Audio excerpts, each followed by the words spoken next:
السلام عليكم، عاملين ايه؟ يا رب تكونوا بخير، وحشتوني. معاكم ام اسماء في مطبخ اكل من بلد. انا النهارده هعمل لكم الخميره البايته، عشان كذا حد سالني عليها، قال لي يعني ايه الخميره البايته واجيبها منين. انا طبعا ما بتكلمش على اللي هم في البلد وكده وفي الصعيد وكده، لان هي ايه، اوريدي موجوده عندهم الخميره دي. انا بتكلم على اللي في المدن وفي القاهره وكده، وعايزين يعملوا العيش، يعني لسه اول مره هيعملوا العيش الشمسي. فالخميره البايته دي طبعا لازم وضروري للعيش الشمسي. لو عملناها احنا بس بالخميرة البيرة دي، اللي هي العجين او البودر اللي بنجيبها اكياس دي، العيش مش هيعيش معانا مدة طويلة، وممكن يعطن كده وهيبقى معسلك كده من جوه، مش هيبقى حلو.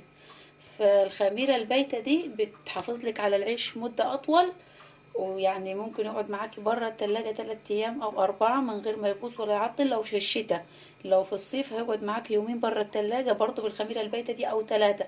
هتحطيه في التلاجة ممكن يقعد معاكي اسبوعين من غير ما تجرى له اي حاجة. بس اهم حاجة نعمل خميرة البايتة. انتوا طلبتوها مني، فانا ايه، قلت هعملها لكم. طبعا هي بتتعمل على مراحل.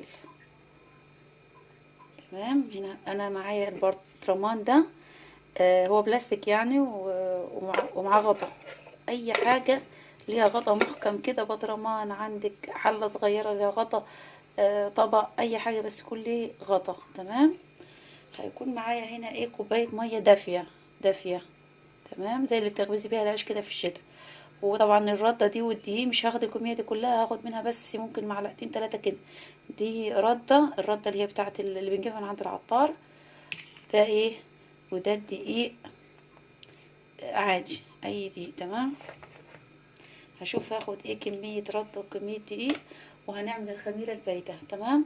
هي زي ما قلت لك بتتعمل على مراحل. دي اول مرحلة ليها، وهنشوف تاني مرحلة. تمام، بتتعمل على مراحل. انا كده اول يوم النهاردة، او عملتها من بالليل معاكم.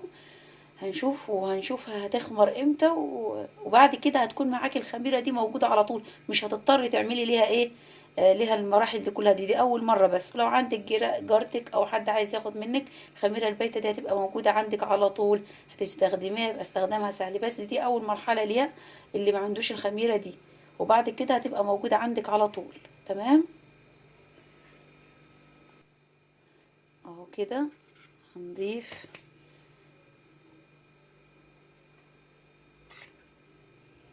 3 معالق دقيق. وفي ناس بتعملها بالرد خالص، بس انا ايه، طبعا انا بتكلم على الناس اللي في المدن، اللي في البلد طبعا وفي الصعيد. هم خلاص اوريدي عندهم الخميره دي. انت اول ما تعمليها الخميره البايته دي، خلاص هتبقى موجوده عندك على طول، مش هتحتاجيها تاني، مش هتحتاجي تعمليها على ايام تاني. تمام. بسم الله. دي الميه ايه، دافيه قلنا، زي ايه، زي دمع العين كده، زي اللي بتخبزي بيها يعني، دافيه. تمام. هتخلطيهم كده.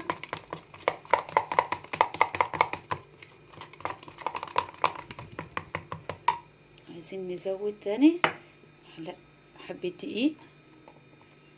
هنزود عادي. بحط شوية ايه، شوية مية تانيين كده. دوبي. هي تشبه لخميرة الفاش، بس خميرة الفاش بتتعمل بايه، بلبن. خلاص. بس كده خلاص. خلاص كده شفت القوام بتاعها كده، شايفين كده. دي بقى هسيبها قد ايه، هسيبها، انا عملتها اهو معاكم بالليل، وقت الساعة حوالي ايه، الساعة 11:30 او الساعة 12 دلوقتي. خلاص كده هغطيها كده. تمام. دي يا جماعة الخميرة البايتة. خلاص هغطيها في مكان دافي كده وحلو، او في المطبخ، وقت في مكان عندك في المطبخ، لانك بتشغلي بوتاجاز جنبها وبيبقى دافي. هتغطيها وتعينيها كويس خالص. بعد 12 ساعة اكتر انا هفتح عليها واوريها لكم اهو. بصوا بصوا.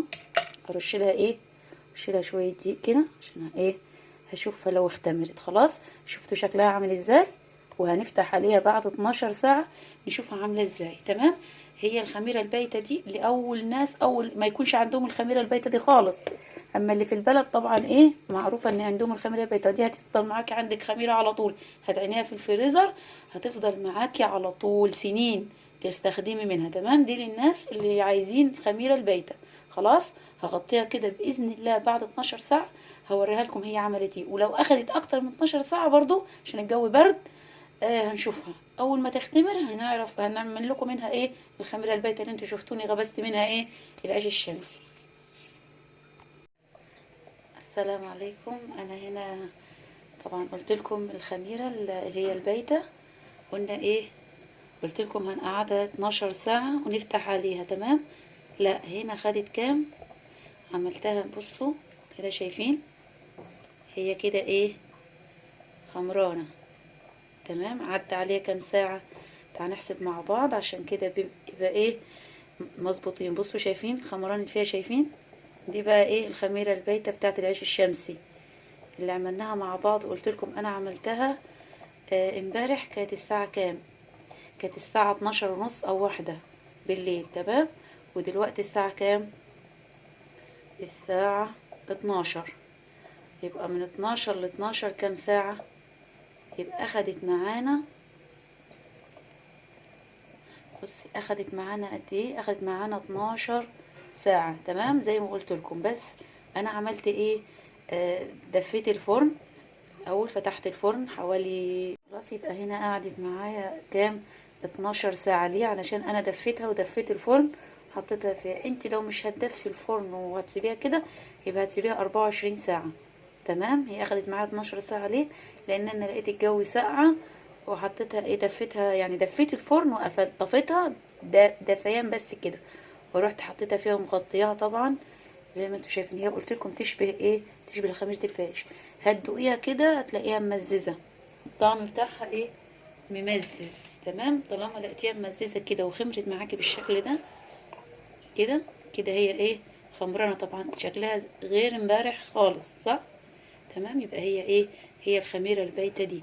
هنشوف هنعمل ايه فيها عشان تبقى عندك خميره بايته على طول، مش هتحتاجي تعملي اللي احنا عملناه وال يعني يعني المراحل اللي احنا عملناها. تمام، هتبقى معاك عندك البايته سهله على طول، كل ما تغبزي هتشيلي منها. تمام، هجيب هنا عندي بوله كده وهفضي فيها الخليط. تمام، شايفينه كده هو ايه، هو نازل اهو خمران ما شاء الله. بصي كده فضينا كل الخليط، وزي ما قلت لك هتدوقيه كده طعمه هتلاقيه ممزز. هو كده خمر معانا. هيكون معانا هنا دقيق طبعا، خلاص عشان دي مراحل للخميره. بس والله كويس ان انا دفيتها ما خدتش معايا وقت، هي 12 ساعه وخلاص تبقى عندك ايه خميره بايته. لو بقولك لو انت مش هتدفع لان الجو شتا كده ويعني ساقعه، خلاص يبقى هتاخد معاك 24 ساعه. تمام، انا هعجنها بس عشان الفيديو ما يطولش عليكم. هي محتاجه كده دي ايه، وهرجع اوريها لكم بعد ما ايه اخلصها عجن. بصوا مش هضيف اي حاجه تاني خالص. لو احتاجت دقيق هضيف لها، لو ما احتاجتش يبقى ايه خلاص كده هقول لكم لا ما احتاجتش، هوريكم القوام اللي انا محتاجاه. خلاص بصوا انا ايه حطيت الدقيق وجبت الدقيق تاني. تمام، هكملها بايدي بقى. خلاص هكملها عجن بايدي لحد ما تديني ايه القوام اللي انا هوريه لكم ده. وهنسيبها برضو تخمر تاني يعني، بس هي مش كتير يعني. خلاص كده هي ايه طالما خمرت معاكي في دي خلاص بقت عندك ايه الخميره البايته. بس هي دي كتير يعني، مش هستخدم ده كله، بس احنا عشان اول مره لسه ايه بتعمليها.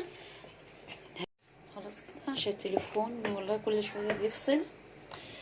اهو بصوا خلصتها اهو، ادي الملمس بتاعها. تمام، هقطعها كده ايه كور، كور صغيره.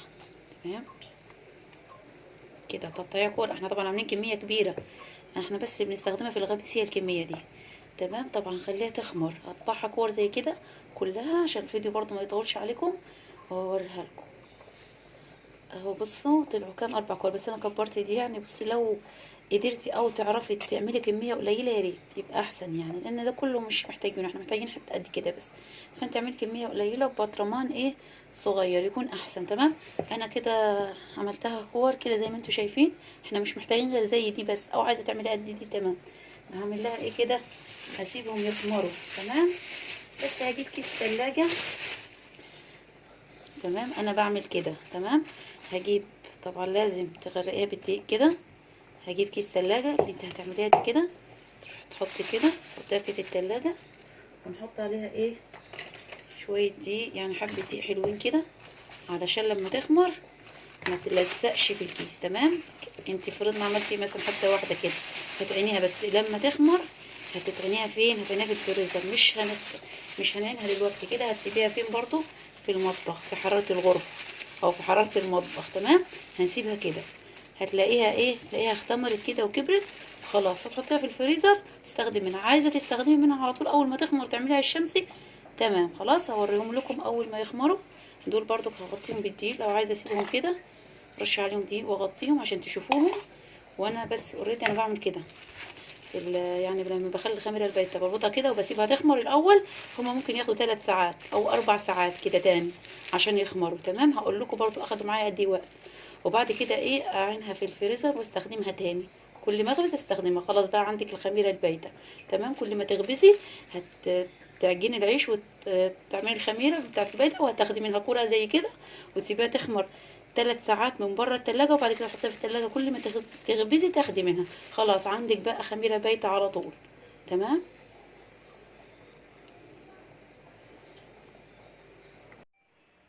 بصوا زي ما انا قلت لكم اهي خمرت. قلت هوريها لكم. بصوا شايفين خمرانه ازاي؟ هو ده اللي انا عايزاه. هي كده خلاص خمرت وبقت ايه، خميره بايته. نشوف اللي في الكيس.